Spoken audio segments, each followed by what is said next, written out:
બોલો ભારત માતા કી જય. પ્રાકૃતિક ખેતીમાં પાયાની વાત એ છે કે જ્યારે આપણે ખેતી કરવાની હોય એ ખેતરની અંદર જુદા જુદા ખેતી કાર્યો કરવાના હોય છે, જેવા કે પ્રાથમિક ખેડ.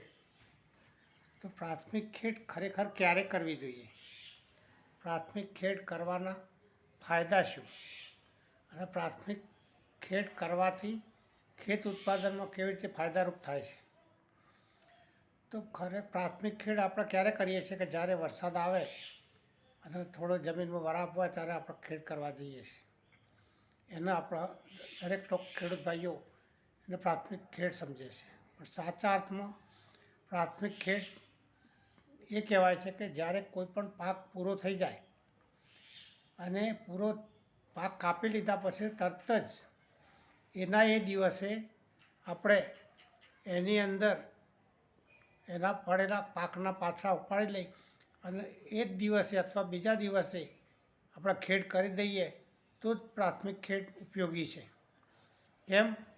કારણ કે આગલા જે પાકના અવશેષો, જડિયા, પાંદડા, થળિયા જે જમીન ઉપર પડેલા છે એની અંદર આપણે 3 થી 4 મહિના સુધી કે 2 થી 3 મહિના સુધી પડી મૂકીએ તો આગલા પાકની અંદર જે રોગ જીવાત હોય છે એ રોગ જીવાત એના અવશેષોમાં સંતાઈ રહેશે અને એમનો જીવનક્રમ, પતંગિયાનો જીવનક્રમ હોય પૂરો કરે છે. એનો ઈયળો હોય, ઈયળમાંથી કોશેટા બને અને કોશેટા જમીનની અંદર છુપાઈ રહે છે. જ્યારે બીજો પાક વાવીએ ત્યારે એ કોશેટામાંથી પતંગિયું બહાર નીકળી અને નવા પાકની અંદર સીધે શરૂઆતમાંથી જ ઈયળો પડી ઈંડા મૂકી અને ઈયળોથી આપણા નવા પાકને નુકસાન કરે છે.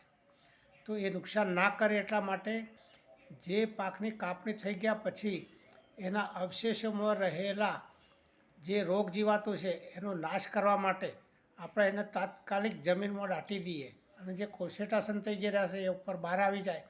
તો આપણે જોતા હોય છે ખેડૂત જ્યારે ટ્રેક્ટર ફરતું હોય અથવા હળખેડ કરતા હોય ત્યારે પક્ષીઓ પાછળ એના કંઈ વીણવા પાછળ ફરતા હોય છે. તો એ કોશેટા વીણી લે છે અને એમાંથી ઈયળ હોય છે એ ખાઈ જાય છે.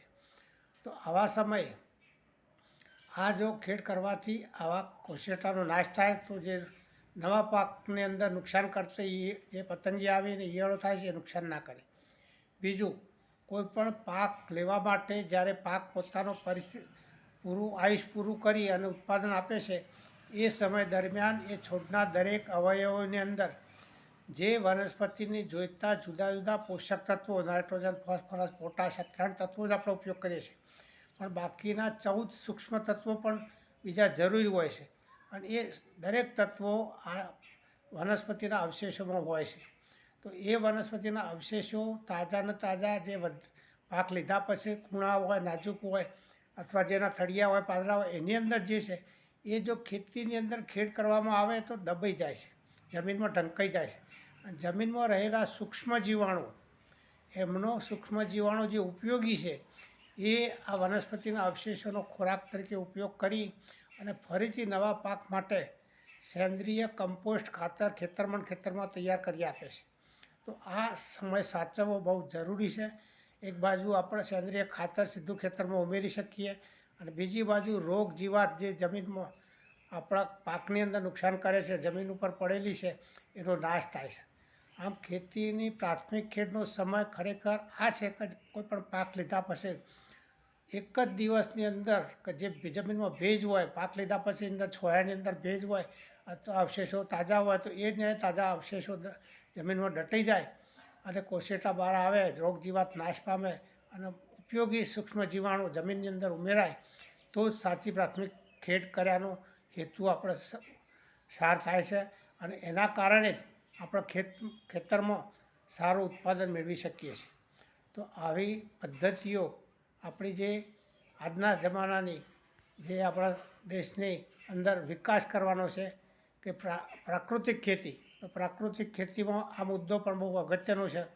એવું દરેક ખેડૂત મિત્રોને ધ્યાનમાં લેવા અને અમલ કરો જેથી આપણી ખેતીનો વિકાસ કરી શકીએ અને જમીન પણ સુધારી શકીએ. બોલો ભારત માતા કી જય.